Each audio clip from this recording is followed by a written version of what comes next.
आज बताने वाले हैं मापन क्या है। तो भौतिक राशि को मापने के लिए जिस संख्या की आवश्यकता होता है वही मापन कहलाता है। मापन की शुरुआत सबसे पहले 1956 ईस्वी में फ्रांस के पेरिस में लाया गया, लेकिन ये फिर लागू 1971 ईस्वी में हुआ, जो आगे चल के अंतर्राष्ट्रीय पद्धति बन जाता है। अंतर्राष्ट्रीय पद्धति बन जाता है और इस प्रकार हमारे मापने के लिए मापन की आवश्यकता इसलिए पड़ा कि किसी भी देश में सभी जगह मापन एक पद्धति चले। जैसे हमारे इंडिया में तो पौवा नाप देता है, तो डेगी से नाप देता है, डेगा से नाप देता है, हाथ से नाप देता है। तो यही हमारे पूरे विश्व में प्रचलित सभी देश में एक समान रहने के लिए मापन लाया गया और मापन को 3 पद्धति में विभाजित किया गया। FPS वैसा पद्धति जिसमें लंबाई को फुट में, द्रव्यमान को पाउंड में, समय को सेकंड में मापा जाता है, उसे FPS पद्धति कहा गया। फुट क्या है? तो लंबाई को फुट में मापा जाता है। अब 12 इंच तक 12 इंच बराबर 1 फुट होता है, और अगर 12 इंच के बाद होता है तो वह कहलाता है फीट में मापा जाएगा। 12 इंच बराबर 1 फुट है तो उसको फुट ही कहिएगा। तो FPS पद्धति जो है वैसा पद्धति जिसमें लंबाई को फुट में, द्रव्यमान को पाउंड में, समय को सेकंड में मापा जाता है। यह पद्धति हमारे मीट्रिक पद्धति है। यह पद्धति हमारे नहीं, ये पद्धति हमारे ब्रिटिश पद्धति है। यह ब्रिटिश पद्धति है।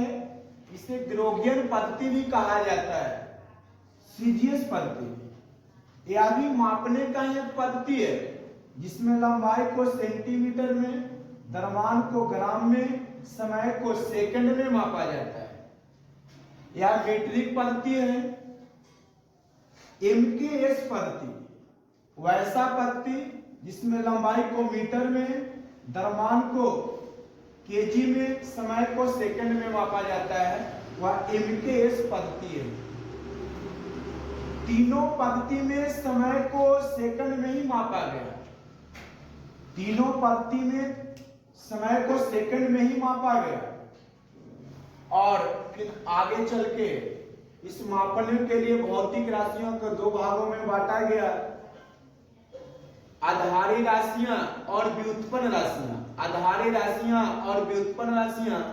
आधारी राशियां वह राशियां होता है जो दूसरे अन्य राशियों पर निर्भर नहीं करता है, वह स्वतंत्र होता है, उसे आधारी राशि कहा जाता है। उसे आधारी राशि कहा जाता है। आधारी राशि की संख्या 7 है, जिसे मूल राशियां या मूलभूत राशियां भी कहते हैं।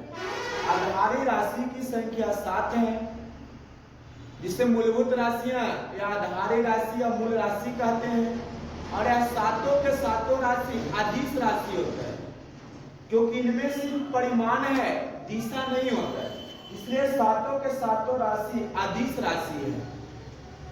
लंबाई, द्रव्यमान, समय, ताप, ज्योति तीव्रता, विद्युत धारा, पदार्थ का परिमाण। इसमें लंबाई का एसआई मात्रक मीटर है, द्रव्यमान का किलोग्राम, समय का सेकेंड, ताप का केल्विन, ज्योति तीव्रता को कैंडेला, विद्युत धारा के एम्पियर, पदार्थ के परिमाण के मोल कहते हैं। ये एम जो है ना, ये मीटर का संकेत है, लंबाई का संकेत नहीं है, मीटर का संकेत है। किलोग्राम का संकेत केजी, सेकंड का एस या सी लिख सकते हैं, केल्विन के के, कैंडेला के सीडी, एम्पियर के ए और मोल को मोल बोलते हैं। बीमा सूत्र निकालने के लिए मीटर की बीमा एल होती है, मीटर की बीमा एम होती है, केजी की बीमा एम होता है, सेकंड की बीमा टी होता है और एम्पियर के 4 ही बीमा सूत्र के इंपोर्टेड है। बीमा सूत्र निकालना दम हल्का है। बीमा सूत्र निकालना दम हल्का है। कब? जब आपको भौतिक राशि के फॉर्मूला याद रहेगा तब, अन्यथा नहीं। बीमा सूत्र सिर्फ याद रखिए, लंबाई के लिए एल, किलोग्राम के एम, सेकंड के टी, याद रखिए। अगर मतलब कि बीमा सूत्र लिख रहे हैं, अब ऐसा ही मात्रा केजी है तो केजी की जगह एम पुट कीजिए, केजी की जगह एम पुट कीजिए, और सेकंड मिले तो वहां आप टी पुट कीजिए। अब बीमा सूत्र लिखने के लिए हम आपको बताएंगे कि बड़ी कोष्टक में इसको सुंदर लगने के लिए लिखा जाता है। ऐसा कोई बात नहीं कि कोष्टक में नहीं लिखेंगे तो नहीं होगा, ऐसा कोई बात नहीं है। बीमा सूत्र में एक बात और ध्यान दीजिएगा कि अगर उसका कोई गुणांक है तो गुणांक को नहीं लिया जाता है। अगर वो बट्टा में है तो उसको ऊपरे ले जाकर लिखा जाता है, नीचे से ऊपर जाइएगा चिन्ह में परिवर्तन होगा। यदि वहां पे कोई व्यक्ति मौजूद नहीं है, जैसे व्यक्ति कहने का मतलब मान लीजिए एम मौजूद नहीं है, लंबाई मौजूद नहीं है, सॉरी किलोग्राम मौजूद नहीं है, तो इसको लिए 0 लिख लीजिए। अगर मान लीजिए लंबाई मीटर 2 है तो 2 दीजिए, टी है तो टी दीजिए, और इसमें बड़ी कोष्टक में लिख दीजिए। यही बीमा सूत्र है। ये कैसे लिखा जाएगा हम आगे बताएंगे, सिखाएंगे ना इजी तरीका से, कोई हार्ड नहीं है। उसके बाद देखिए उपसर्ग होता है जो जनरल कंपटीशन में, 9th में, 11th 12th में कंपटीशन में यही सब काम आता है। इसका यूज कहाँ है, प्रयोग कहाँ है?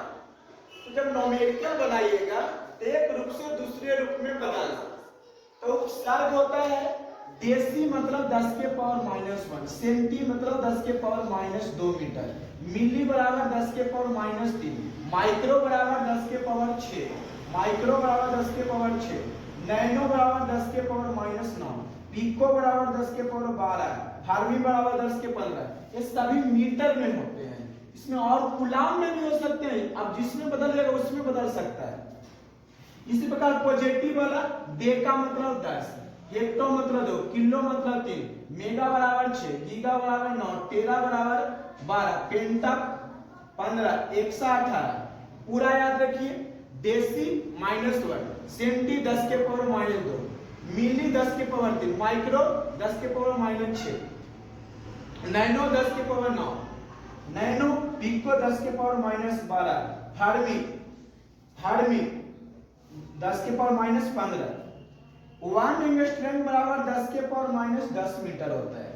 यह तरंगदैर्घ्य मापने के लिए प्रयोग किया जाता है, दूरी मापने के लिए प्रयोग किया जाता है फार्मी का, जो सबसे छोटा होता है।